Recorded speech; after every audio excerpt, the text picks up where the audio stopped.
ప్రభుకి ఇవ్వాలి. ఇక లోకము నీలోనికి రాకూడదు. లోక ఆశలు కానీ, లోక అలవాట్లు కానీ, లోక సంబంధమైన జీవిత అనుభవం నీలోనికి రాకుండా చూసుకోవాలి. జాగ్రత్త పడాలి.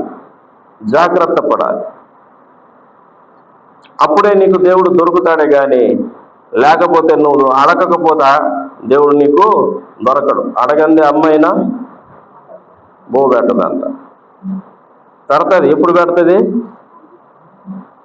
పెడుతుంది అమ్మ? చిన్నపిల్లలప్పుడు. ఆ బిడ్డ ఉంది రేనా అంత వయసు ఉన్నప్పుడు పిలిచి పెడతాది. ఎక్కడుంది బిడ్డ? పాపం ఆకలితో ఉంటుంది, ఎత్తుక్కుంటూ వస్తుంది, ఎత్తుకొని పోతుంది, బుజ్జగిస్తుంది. ఆ మారం చేసినా కానీ తినమ్మా అని బుజ్జగించి పెడతాది. ఎందుకు? బిడ్డ ఆకలి తల్లికి తెలుసు. సతీష్ ఉన్నాడు,